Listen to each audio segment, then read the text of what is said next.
Stories of the young and bold who have attained a great career head start with SP Education. Let their stories inspire us. In secondary school, I had an interest in design. With that, I saw SP offering the Diploma in Creative Media Design and I decided to pursue it because it provided an array of skills that I can pick up to further hone my design skills. There are many lecturers that actually inspired me along the way during my SP journey. However, the one lecturer that actually inspired me the most was Noor Azhar. Together, we set up the student agency. We created a culture that actually runs like a real agency, but with students managing it. So we essentially worked on real-life projects, and from there, we created various sort of campaigns across SP and real-life works. Most importantly, that actually got us industry ready, which is the most important thing from SP education. As part of the internship program in Singapore Polytechnic, I joined Burnett as an intern about 10 years ago. They actually extended my internship for another 3 more months. I joined the company and I served there for a good 7 years. And I became account director at the age of 26.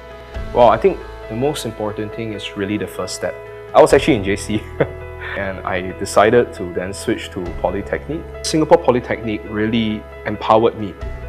Back when I was doing my internship program, what really struck me was how equipped I was to take on the working world. You know, the foundations which Singapore Poly set for me was very much there, and that truly assisted me. I already knew I wanted to enter SP when I was in secondary 4. It has a lot to do with what I joined as my CCA during secondary school days. It was NCC Air. So naturally, I would want to do a diploma, which has a lot to do with aviation training. In a cohort, I think there's less than about 30 to 40 females.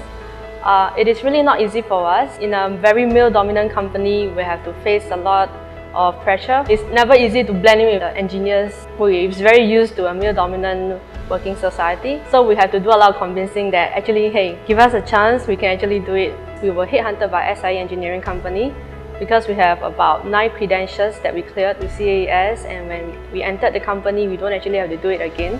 So SP has really helped us a lot in that field. I was diagnosed with dyslexia when I was 8. I was always struggling through school, but the one redeeming thing that I had in my life was the guitar.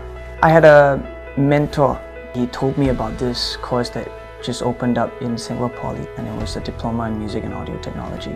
It had audio technology and music, and we looked through the course structure and it just seemed like, so perfect. When I went to Berklee College of Music, I had an edge over a lot of the students because we had a very well-rounded education. Rather than just, focusing on music, we understood aspects of audio technology. So that really did give me an edge up against everybody else because we understood how more aspects of the music industry worked. I had a great lecturer, Leon Lim, and he was the first person to wholeheartedly believe in me, and he was my songwriting lecturer. And he really pushed me to create music and share songs with the world. And that's definitely something that has set me apart in my career. I mean, that's what the career is about, being a creator, being an artist. In your school, you can gain your database, which is knowledge. You can gain your learning abilities, which is the program. But you have to go out to the society, to the workplace, then you can accumulate all your experience.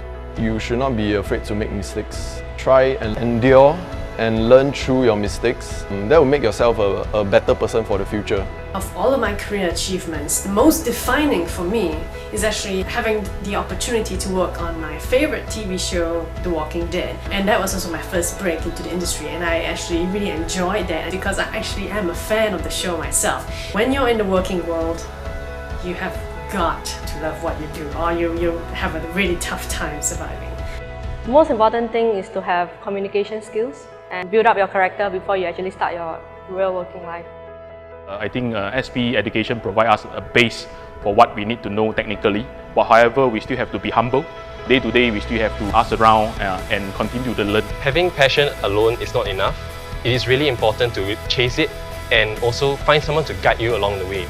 That means you need to find a mentor, you need to find someone to bring your aspirations further, and most importantly, they must be aligned with your vision. If you do have a passion beyond just your curriculum of what you're studying, please do pursue it, and you'll really enjoy a very fulfilling, Polytechnic life. I think SP students should go out there and chase their biggest dreams, but at the same time chase it with the intention of succeeding, but not be afraid of failing at the same time. In fact, failure is what's going to get you to success. I'm from SP. I'm from SP. I'm from SP. I'm from SP. I'm from SP And I choose to inspire.